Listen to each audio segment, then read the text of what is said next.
main concerns, Jared. The first is that for any American who has money in a U.S. bank account, the stock market, bonds, anywhere in the U.S. dollars, your assets could see a massive collapse in value. But my second concern is perhaps bigger than that and will have dire consequences for every American.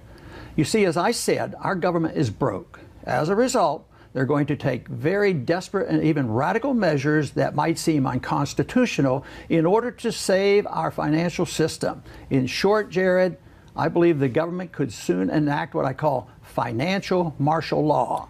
Martial law, you mean like using force?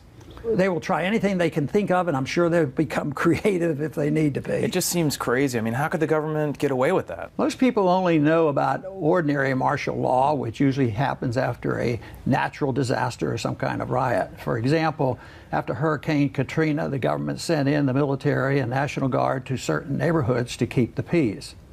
And as most people know, when martial law goes into effect, all the conventional rules of liberty go out the window.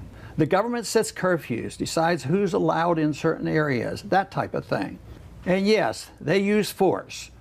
Well, financial martial law is a bit different, but it's a heck of a lot scarier. They can literally come in and force you to invest in certain things, because if nobody wants government bonds anymore, and that's going to come, they'll say, well, if you have a retirement fund, you will buy government bonds. Martial law means force. When financial martial law goes into effect, all the financial rules you know about will go out the window.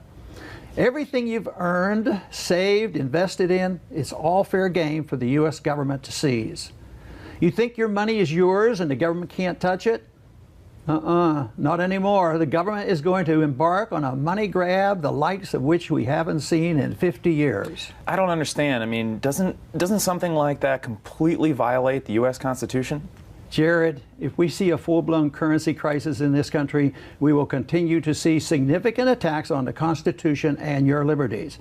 Remember, the U.S. government will use any means necessary to protect and save the financial system. What I call financial martial law is what happens when the government finds itself in a desperate situation, very much like we're in right now, and decides to radically change the financial rules in order to keep the peace. But I haven't even told you the worst part. Every single time the U.S. government has used financial martial law in the past, it's resulted in huge losses of wealth for individuals like you and me. But I've already paid my taxes, right? I mean, how can the government just walk up and start grabbing money out of my private account? To the authoritarians, America's security and future is more important than any single individual, Jared. I've had members of the Fed tell me this personally. They've told me they acknowledge that radical Fed measures often hurt individuals, especially seniors and retirees, but it's just the price we have to pay for the greater good. In a crisis situation, the government will put their hands on your bank account, stock market account, your retirement account, your pension, you name it. Any place you have an asset priced in U.S. dollars, you could ultimately kiss up 80% of it goodbye. But that seems like a pretty big leap from where we are today. It's coming, Jared. They'll change the laws on what we can do with your money, how much you can access, and where you can spend it. They might even change the money itself. The people will eventually have to wake up and find out what's going on. When I show you what's being proposed, I think you'll be pretty surprised. American history has shown us many times that when the government needs to save itself, it won't hesitate to steal your money. So you're saying the government has done this type of thing before, right here in America? Several times. For example, what if I told you every U.S. dollar you have in the bank right now could one day be worth just a single penny? Look it up in the history books, Jared. In the earliest years of our country, there was a Continental Congress who was as desperate for money as our current government is today. But then there was no Federal Reserve, so they created something called Continentals, bills of credit, or Continentals for short. In essence, they printed money out of thin air. They issued more than $240 million worth of Continentals and then forced it on the people. What do you mean by force? Anyone who refused to accept America's new Continental funny money faced stiff penalties. In Virginia, for example, refusing to accept the new currency for an existing debt amounted to a cancellation of that debt. And you can probably guess what happened. The money was so inflated The exchange rate fell from 1 continental per silver dollar to 40 to 1 and then 75 to 1 in little more than a year. Ultimately, continentals fell 99% in value in just a few years, and the federal government reneged on their promise to pay continentals with precious metals. So anyone left holding this worthless currency was entitled to receive just a penny for every dollar, a near total destruction of wealth. All right, but wait, Dr. Paul, that was a long, long time ago. I mean, before our current government even existed. I mean, they wouldn't do something like that now, would they? No, it happened over and over in 1971, 1933. It even happened with one of the most trusted U.S. presidents in history. President Lincoln created a system whereby the government changed the rules of finance. It's a sad story, actually. They created a new type of paper money known as greenbacks, specifically to pay soldiers and government debt. Meanwhile, the government itself didn't touch greenbacks, but they demanded taxes to be paid in silver and gold coins. So a double standard.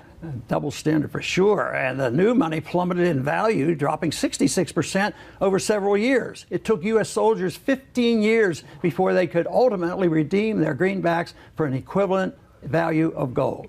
Yeah, but still, again, that was during the Civil War, right? So before America was the most powerful country in the world. Yes, it was, but I hope you're starting to see a pattern here, Jared. Broke and desperate governments do truly desperate things.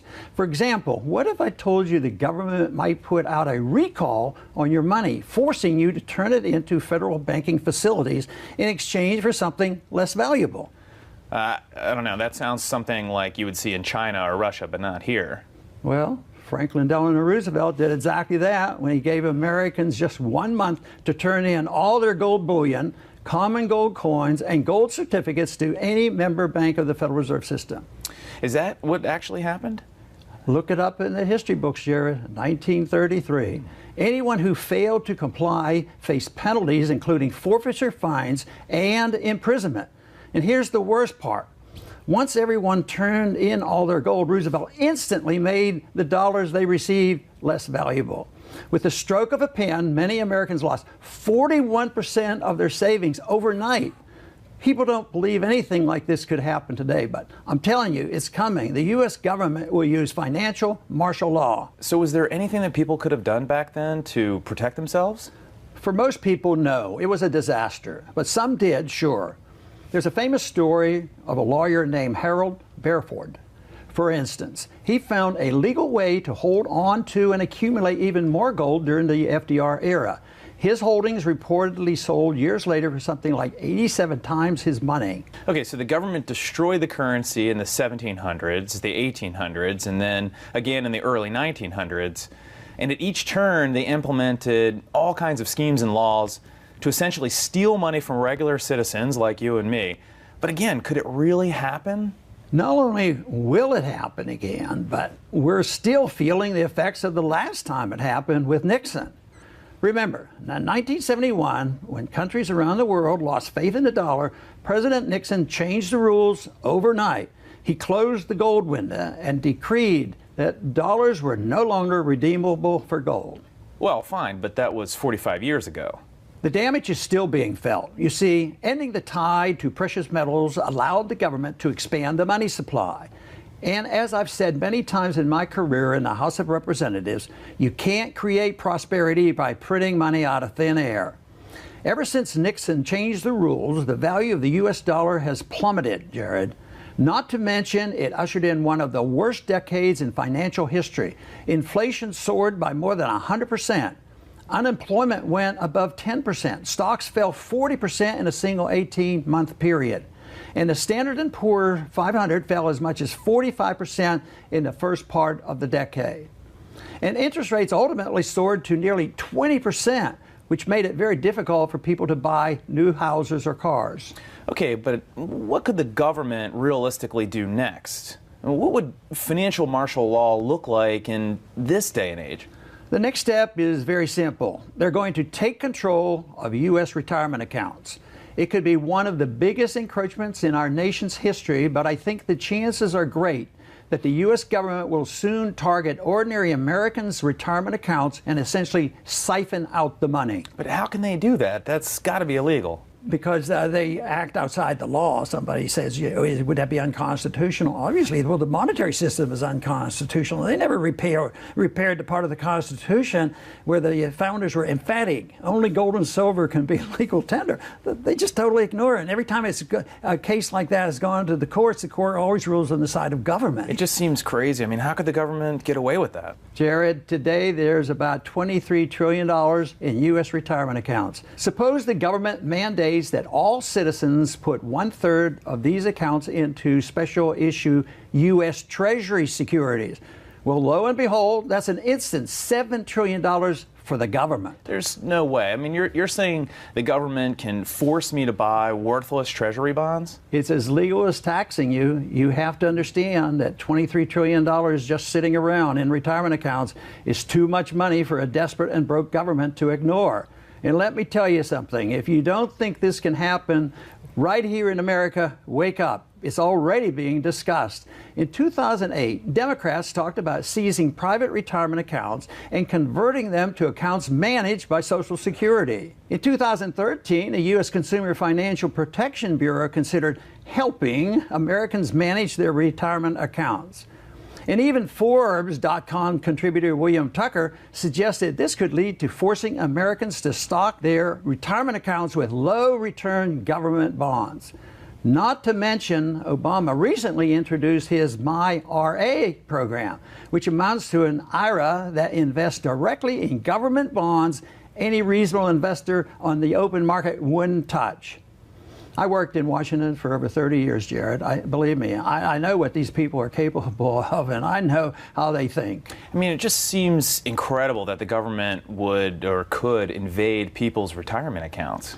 Look it up in the history books. You don't have to go back very far. The U.S. Treasury Department has already done it 3 separate times. They raided government employee pension funds in 2011, 2012, and 2013 to plug federal spending deficits. Plus, this is already happening around the globe. In 2013, Poland sought to reduce public debt by nationalizing half of all money in private pensions. Similar things have happened in Argentina, Ireland, France, Russia, Belgium, Hungary, Cyprus, and Bolivia. You can't trust the government, Jared. Not with your money and your family's future. They won't save you and they can't help you. Confiscation of your retirement accounts is coming soon, I promise. If you ignore this possibility, you could lose everything you've saved if you're forced to buy worthless U.S. government bonds. What else do you think will happen in the U.S. If the government enforces this financial martial law? I think we'll see huge tax increases and even a wealth tax, but it won't just be for the wealthy. So what do you mean? A wealth tax is basically a tax on everything you own. It's like property taxes, but instead of taxing just the value of your home each year, a wealth tax levies fees on everything you own, year after year after year. Now, how could the government possibly get away with that? The government makes the rules, Jared, not you or me. In a crisis situation like the one that's unfolding right now, they'll get away with just about anything. In many parts of the world, like France and India, similar wealth taxes already exist. And how does wealth tax work? Take India, for example. In India, the government tallies up everything you own, stocks, bonds, real estate, retirement accounts, you name it. Then you're forced to pay 1% tax for every penny of net worth over $48,000. And yes, you pay that every single year. And the people actually agree to this? They don't have a choice. Evading this tax is a criminal offense. You go to jail for 7 years for underreporting your wealth in India. They also impose a penalty of up to 500% on any unreported amount. Oh, that's crazy. Well, get used to it because it's coming here too. There's simply no other way for our broke federal government to pay the $19 trillion in debt we owe today. And there's no other possible way to close out the $200 trillion fiscal gap, which is the obligations we've already promised in the future. Absolutely, positively, no way possible. So again, with financial martial law, what else could happen? Well, here's something else. I think most Americans are going to be rudely shocked in the coming months. And that's retroactive taxes. What are retroactive taxes? It's something that a lot of broke states are already trying right now. They're basically saying, you thought your taxes were paid for last year? Nope. Think again. We just passed a new law. Turns out you owe us up to an additional 3% on your income earned. Send us a check or else. And you say that this is already happening? Most recently in California, these kinds of retroactive tax increases have also been passed in Washington, Michigan, and Connecticut to help fund budget shortfalls. They say it's only temporary, of course, but we all know how that works. In government, temporary solutions have a nasty habit of becoming permanent. Dr. Paul, has it really come to this? I mean, when did it become okay to confiscate money from ordinary, hardworking Americans to fund out-of-control government spending? And when did it become okay to retroactively increase taxes or mess around with our retirement accounts? Isn't there anything that can stop the government from taking this idea of financial martial law any further than it's already gone? I wish I could say yes, but no. The politics of our economy prevents them from making the right decisions. And that's why I'm here issuing this warning today. You absolutely must learn how to protect yourself, whether you've got $10,000 or $10 million in the bank. It won't matter. The government's coming for you and your money. And once the laws are in place, good luck. So what else should I be worried about? I think negative interest rates are on the way. That means instead of earning interest on money you have in the bank, you would have to pay the bank to hold your money for you. Sounds crazy maybe, but this is all a consequence of what the Fed has been doing over the past decade, when trillions and trillions of artificial new dollars made their way into the economy. So I recommend you find a safe place you can keep money and still earn a decent return. Keep in mind, other governments around the globe have already tried to print money in massive quantities to pay their debt. In just the past 100 years, we've seen this scenario play out in Germany, Russia, Austria, Argentina, Brazil, Chile, Poland, Ukraine, Japan, and China, and of course, Zimbabwe. And guess what? In every single case, printing and borrowing money has always led to a currency crisis. The United States won't be an exception. We might be able to stave it off for a while and let this debt bubble get bigger and bigger. But it's going to pop at some point, Jared. Mark my words. So let me ask you something. Is there any chance that none of this stuff will come to pass? No, no chance. The United States is not immune to the basic laws of economics and finance. No country in the history of mankind has ever managed to avoid the laws of economics.